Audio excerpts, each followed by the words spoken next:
안녕하세요.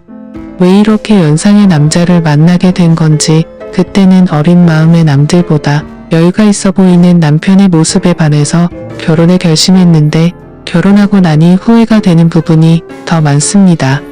그나마 연애할 때는 남편도 한참 때라서 괜찮았는데 결혼 후부터는 영 아니었어요.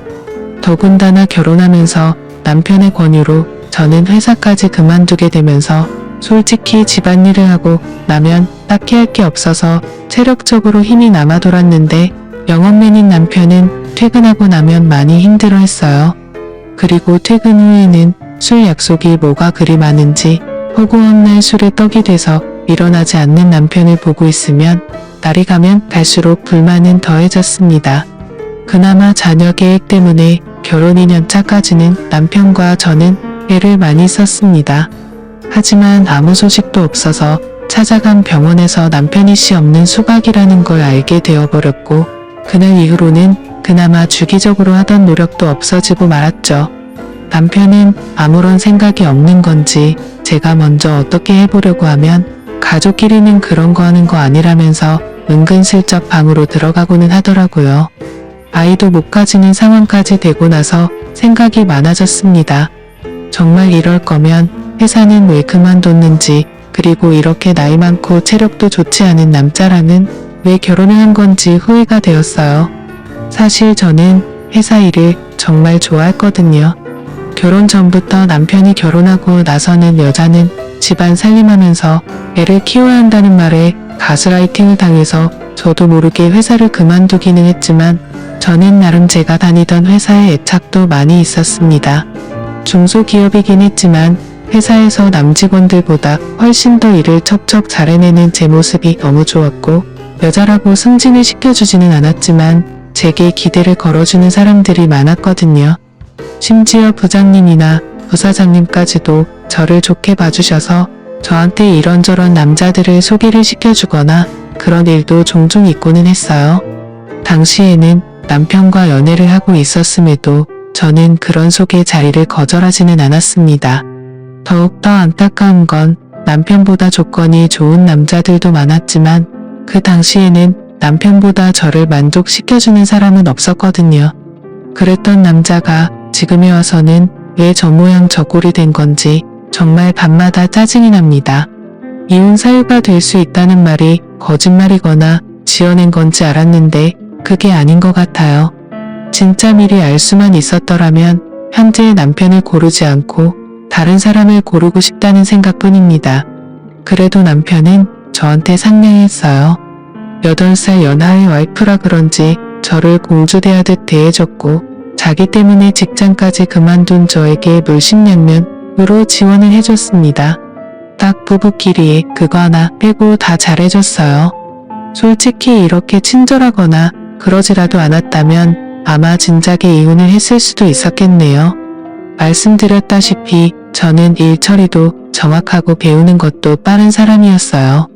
어차피 저는 전업주부로 평생을 살아야 할 팔자가 되어버렸는데 집에서만 있는 건 제게 정말 고역이었습니다. 계획적이고 손도 빠른 편이라서 집안일이 아무리 많아도 점심때가 되기도 전에 웬만한 건 다 끝내서 딱히 집에서 할 게 없었고 무료했어요.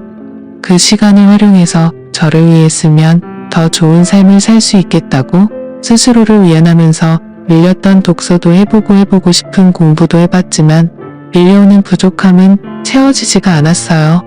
우울증까지는 아니었지만 집에 돌아온 남편에게 투정도 많이 했지만 남편은 항상 피곤하다 매일도 운전하면서 하루 종일 돌아다녀야 하기 때문에 체력을 비축해야 한다 하는 말도 안 되는 변명을 하면서 빠져나가기 바빴습니다. 그래서 저는 그때 당시에 집에 있으면서 살이 엄청 많이 찌게 되었습니다. 결혼 전에는 남편도 첫눈에 반하게 만들고 여기저기 직장 동료들한테 소개팅도 받아서 다니고 하면서 나름 남자 여러 놀리던 미모가 있었는데 집에만 있고 외출을 하지 않으니 화장도 안 하게 되고 살이 많이 찌게 되면서 결혼하기 전에 입던 옷들은 사이즈가 맞지 않아 입지도 못하게 되고 점점 제가 매력이 없어지는 것 같았습니다. 그리고 제가 살이 많이 찌게 된 이후로는 자격지심 때문인지 모르겠는데 남편도 저를 더 피한다고 생각을 했어요. 자존감이 낮아질 대로 낮아져 있던 그때 재활용을 하는 날 분리수거를 하다가 아파트 단지에서 이웃을 한 명 만나게 됩니다. 처음 보는 여자였는데 나이는 저보다 어려 보였어요. 아주 오시며 신발도 잔뜩 비싼 브랜드로 구비해서 나와가지고는 재활용 분리수거를 하고 있는 거 아니겠어요? 사실 처음에는 속으로 욕을 했어요. 어지간히 돈 자랑을 하고 싶나 보다 싶었거든요.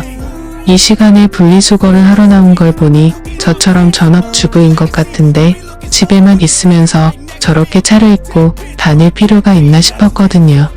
저랑 거의 똑같은 타이밍에 나왔는데도 불구하고 경비 아저씨가 저는 본체 만체도 안 하고 그 여자만 도와주는 것도 굉장히 기분이 나빴습니다. 아마 낮아진 제 자존감 때문이겠지요. 그런데 그때쯤부터 느낀 건데 분리수거를 하는 날마다 저랑 같은 시간에 나오는 것 아니겠어요? 그런데 나올 때마다 입고 있는 옷이며 신발이면 매번 다른 걸 입고 나오는 겁니다. 아무튼 그때부터 저는 그 여자와 안면을 트게 되었고 그냥 인사 정도만 나누는 사이가 되었어요. 하루는 집 근처에 있는 마트에서 장을 보고 나오는 길이었습니다. 장바구니가 3개가 꽉 찰 정도로 장을 많이 본 날이었어요. 하나는 어깨에 들쳐업고 양손 하나씩 무거운 장바구니를 들고 집으로 돌아가려는데 누가 차 경적을 울리더라고요. 그래서 길을 비켜줬는데도 계속 빵빵거리길래 뒤돌아보니 그 여자가 딱 보기에도 비싸 보이는 외제차를 끌고 창문을 내린 뒤에 저를 부르는 겁니다. 집에 가는 길이냐고 물어보면서 자기도 집에 가고 있으니 태워주겠다고요. 솔직히 조금 자존심이 상했습니다. 차 안에 탔는데 그 여자와 제가 비교가 많이 되었거든요. 빛과 번쩍한 외제차에 그 외제차만큼 고급져 보이는 명품들 풀 메이크업을 하고 머리까지 윤기가 철철 흐르더군요. 그에 비해 저는 그냥 누가 봐도 동네 아줌마 같아 보이는 평범한 복장에 슬리퍼를 신고 있었고 머리는 그냥 관리하기 편하게 적당히 촌스러운 파마를 하고 있었으니 말이죠. 괜히 차를 얻어 탔나 싶었습니다.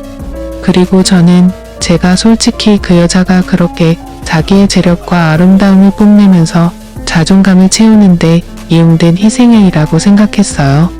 정말 짧은 시간이었는데 5만 가지 생각이 다 들더라고요. 나도 저렇게 예쁘고 꾸미고 있었더라면 남편이 나를 피하게 되지 않지 않았을까 하는 생각도 들고 눈물이 막 나기 시작해서 그 자리에서 울어버리고 말았습니다. 제가 막으니까 그 여자도 당황을 하더군요. 왜 우냐고 하면서 저를 달래줬어요. 허세와 허용이 가득하고 자기의 만족을 위해 남을 절망시키는 아주 나쁜 여자라고 생각했는데 제가 엄청 오해를 했습니다. 그 여자는 저를 진심으로 위로를 해줬어요. 그러면서 하는 말이 분리수거할 때 몇 번 마주치면서 언니하고 친해지고 싶었다고 하더라고요. 아파트 단지에 자기랑 잘 맞을 것 같은 여자가 한 명도 없는데 딱 언니만큼은 처음 느낌부터 뭐가 팍팍하고 왔다고 하면서 말입니다. 그래서 제가 당신같이 젊고 예쁘고 능력 있어 보이는 아가씨가 나랑 친해져서는 어디에 쓰겠냐고 거짓말하지 말라고 했습니다. 그랬더니 그녀가 하는 말이 언니가 꾸미지를 않아서 그렇지 자기가 봤을 때는 언니가 자기보다 훨씬 예쁠 거라고 하면서 저를 추켜 세워주더군요.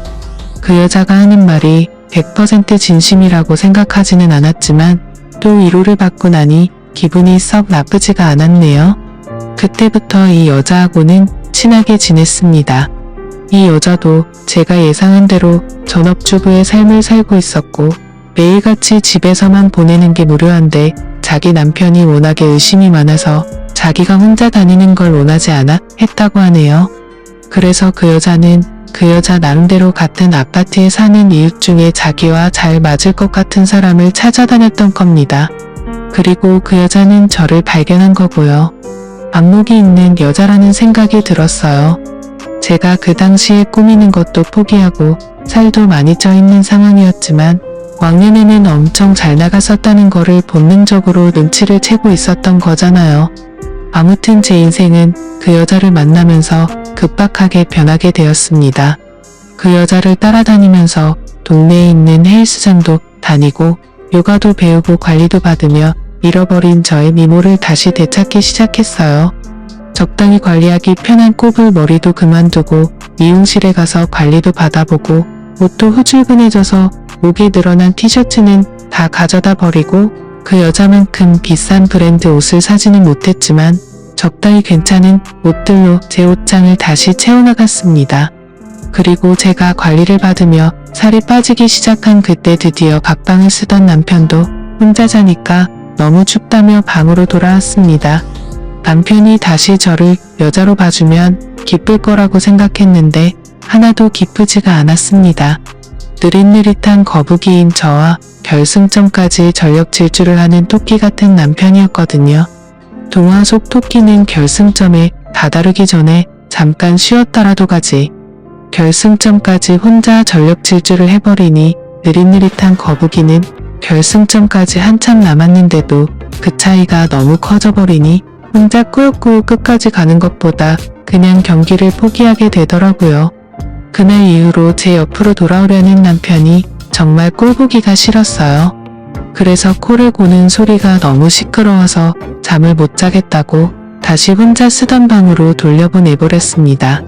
그 이야기를 같이 다니게 된 그 여자에게 했더니 100번 1000번 잘한 거라고 하면서 언니가 빨리 자존감을 찾은 것 같아 다행이라며 제 편을 들어줬습니다.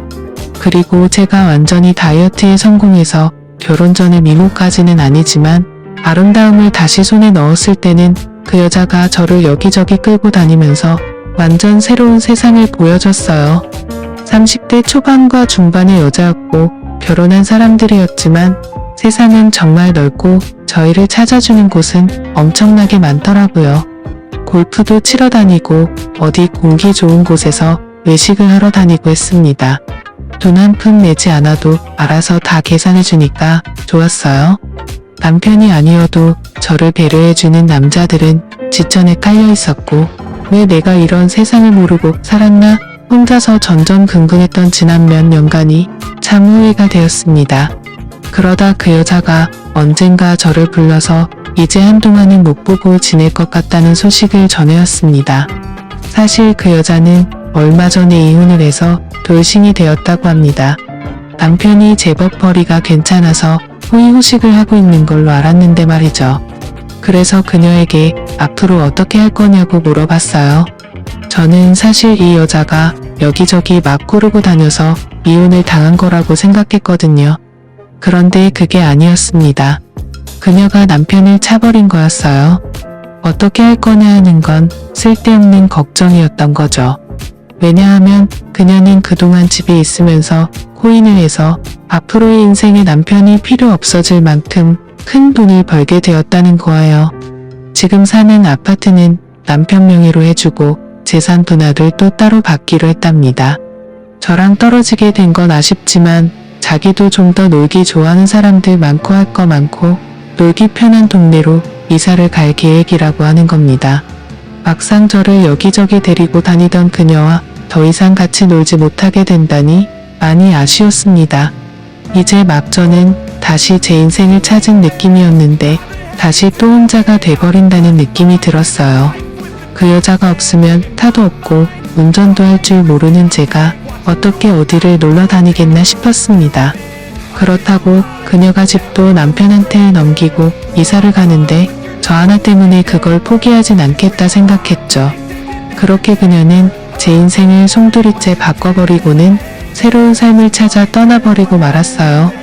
남편이 출근해 있는 주중에는 정말 매일같이 놀러 다녔는데 너무나도 아쉬웠습니다. 그리고 그렇게 같이 놀러 다닐 사람이 없으니 저도 기껏 관리받으러 다니던 운동도 손을 놓게 되고 그렇게 다시 살이 찌기 시작한 거예요. 그러다 이렇게 되면 안 되겠다는 생각이 들었습니다. 그리고 그 여자처럼 자주적으로 살고 싶어졌어요. 투자 같은 건 전혀 모르지만 제가 같이 놀면서 느낀 바 그 여자가 그렇게 썩 머리가 좋아 보이지는 않았는데 코인으로 돈을 벌었다니 저는 일한 경험도 있고 능력이 있던 사람이니 제가 코인을 시작하면 그녀보다 더 큰 돈을 벌 수 있지 않을까 하는 자신감이 생겼어요. 제가 돈을 벌게 되면 남편 때문에 포기해야 했던 제 인생을 다시 시작할 수 있다고 생각했습니다. 그 돈으로 차를 사고 운전을 배우고 하면 저 혼자서 못 놀러 다닐 것도 없다고 생각했고, 차가 생기면 이사를 가버린 그 여자를 만나서 예전처럼 둘이 같이 다녀도 되는 게 아니겠나 하는 생각이 들었어요. 다만 제가 코인을 시작하기에는 커다란 문제가 있었습니다. 제가 전업주부를 하면서 실질적으로 돈을 벌어오는 남편이 경제권을 가지고 있었고, 저는 그때그때 생활비를 타서 썼기 때문이에요. 코인을 하려면 자본금이 필요할 텐데 남편에게 이야기하지 않고 사는 그 자본금을 만들 방법이 없었던 상황입니다. 은행 대출부터 여성 전용 대출 같은 사금 인권까지 알아보다가 아무리 그래도 리스크가 있는 투자인데 빚을 내면서 하는 건 아닌 것 같다는 생각이 들어서 차라리 남편한테 솔직히 말하고 허락을 받아내겠다는 생각을 했습니다. 말씀드렸다시피 제 부탁을 썩 잘 들어주던 사람이었기 때문에 적어도 거절은 하지 않을 거라는 확신이 생겼고, 제 예상대로 남편은 제 생각이 그렇다면 한번 해보라고 1,000만 원을 저에게 건네주었어요. 그리고 그날은 웬일로 자기가 코를 안 골 테니 같은 방에서 자도 되냐고 하기에 그렇게 하라고 했습니다. 내 털끝 하나 건드리지 않는 조건을 걸었더니 심통이 나서 그냥 혼자 자겠다고 방으로 가더군요. 인터넷으로 여러 사람들이 어디에 투자했네 하는 정보들을 모아가지고 시작을 하게 되었는데, 남편이 저에게 준 1,000만 원이 일주일도 되지 않는 사이에 100만 원도 남지 않게 되었습니다. 처음이라 제가 실수를 했고 그만큼 돈을 잃고 나니 그 바닥이 어떻게 돌아가는지 한눈에 알겠더라고요. 그래서 그날에는 남편을 꼬드겨서 돈을 더 받아냈습니다.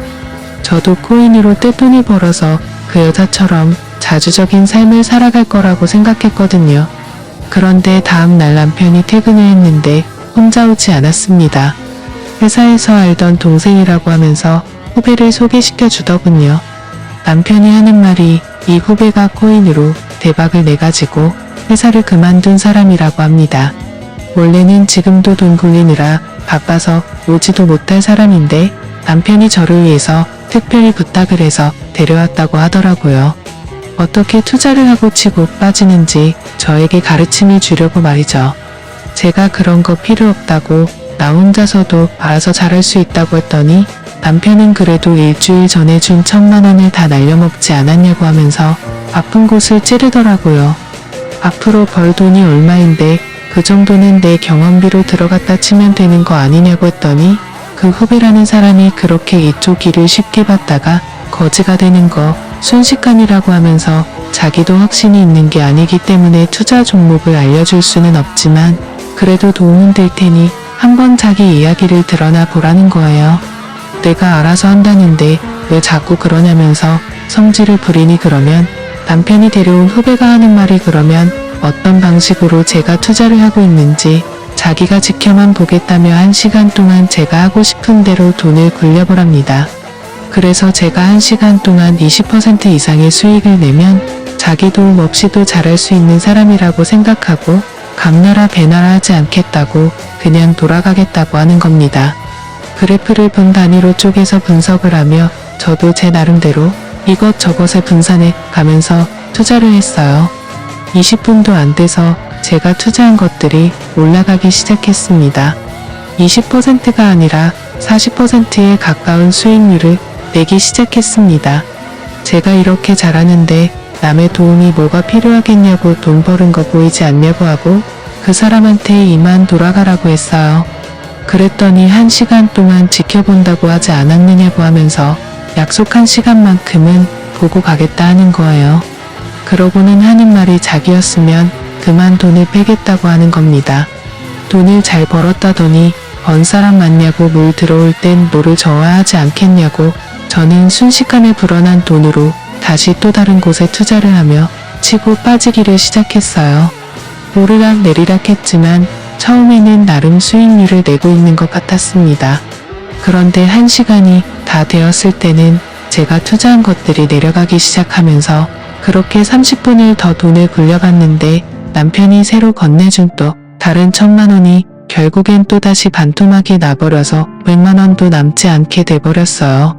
남편 후배가 말하기를 저한테 가르쳐 줄 건 코인으로 돈을 버는 방법이 아니라 투자 같은 건 영 소질이 없어 보이니 그만두게 하는 것이 제일 좋겠다고 하는 겁니다. 아까 제가 40% 수익을 냈을 때 그때 손을 털고 일어났거나 그때부터 원금을 보존해두고 수익을 낸 부분만 가지고 돈을 굴려야지 저같이 감으로 투자하는 사람들이 빈털털이 되기 딱 좋다고 말하며 자리에서 일어나더라고요. 남편이 보는 앞에서 1시간 만에 또 절반의 돈을 잃으니 남편도 이제는 더 이상 투자하라고 돈을 내어줄 수 없다고 난색을 표했습니다. 대신 남아있는 돈은 제가 자유롭게 써도 된다고만 해줬을 뿐이에요. 그날 이후로 지금은 객기 부리지 않고 차근차근히 배워나가고 있습니다. 사실 남편 모르게 그날 데리고 온 남편의 후배가 운영하고 있는 투자 사무실로 출근을 하고 있어요. 사무실이랄 것도 없이 그냥 혼자 사는 방 같은 곳입니다. 거기서 저는 제 나름의 비용을 내며 투자하는 방법을 배우고 있어요. 제가 남편의 후배에게 원하는 걸 해주고 저는 투자도 배우면서 남편 대신 부족함을 채우고 있으니 어떻게 보면 윈윈이라고 볼 수 있는 셈이죠. 지금은 남편이 알면 안 되는지라 조심스럽게 행동하고 있어요. 그래서 남편이 퇴근하기 3시간 전에는 항상 집으로 돌아가고는 있습니다. 하지만 이것도 제가 큰 돈을 벌고 난다면 남편도 저를 이해해주지 않을까 생각해요. 또 찾아주셔서 감사합니다.